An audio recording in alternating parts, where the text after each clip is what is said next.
On April 11, 1970, NASA launched its third mission to land humans on the moon. Less than a year had passed since Neil Armstrong's first steps, and in that short time, the American public had already grown accustomed to the spectacle. Space exploration was starting to feel routine. The shift in interest was visible on the ground. While 7 million people gathered to watch Apollo 11 take off, only 200,000 showed up for Apollo 13. With budget shrinking, NASA had to use this flight to prove that lunar exploration still justified its massive cost. The mission relied on three primary components. First, the command module, the ship's brain and the only section designed to survive atmospheric re-entry. Attached to it was the service module, containing the engines and primary oxygen supply. Tucked beneath was the lunar module, a single-purpose vehicle built solely to carry 2 men to the moon and return them. The success of previous missions had created a dangerous sense of security. Things were running so smoothly on the way to the moon that flight controllers in Houston told the crew they were bored to tears just hours before the situation collapsed. 3 days into the flight, ground control issued a routine request for the crew to check the oxygen levels within the service module. A sudden, loud bang shook the entire spacecraft. One oxygen tank had burst, and the second was rapidly bleeding into the vacuum. 330,000 kilometers from Earth, the crew was losing its life support. The force of the explosion pushed the ship off its course. At that moment, these 3 astronauts were further from Earth than any human had ever been, and the moon landing was no longer possible.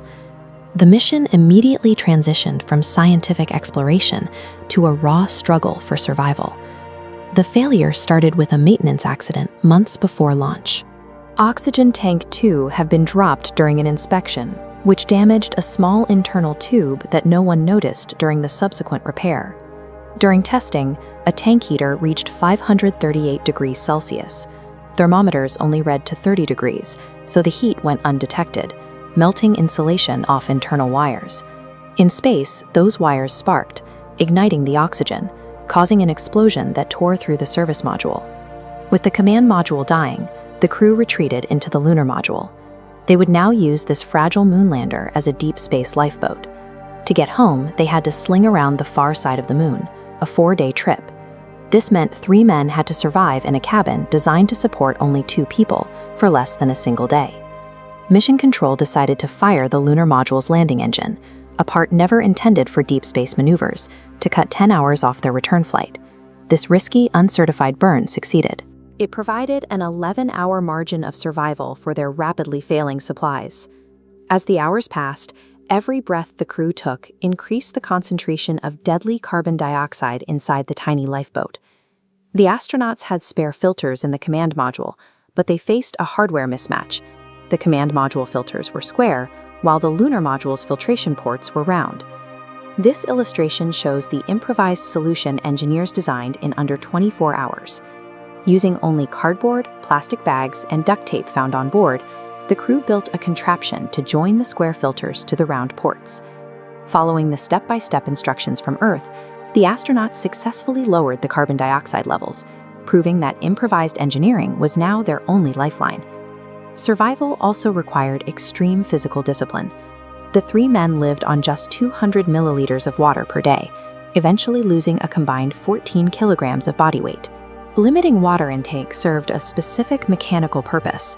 It stopped the astronauts from urinating. In the vacuum of space, venting liquid waste acts as a miniature thruster. Even a small burst of fluid could have pushed their flight path off course, causing the ship to miss Earth entirely. Preserving the mathematics of their trajectory meant the crew had to suppress basic biological functions for the duration of the trip. Approaching Earth, the crew realized cooling vapors had drifted them off course. They performed one final manual burn of the lunar module engine before moving back into the command module for the descent. During re-entry, extreme friction ionizes the air around the capsule, blocking all radio waves. This creates a standard 3-minute communication blackout between the ship and ground control. The 3-minute mark passed in silence. Then 4 minutes. For those on the ground, the delay was an agonizing indication that the heat shield might have failed. At 4 minutes and 27 seconds, the crew finally responded. All 3 astronauts survived the splashdown in the Pacific Ocean. NASA conducted a massive investigation into the explosion. leading to safety overhauls that ensured every subsequent Apollo mission through 1972 was a success.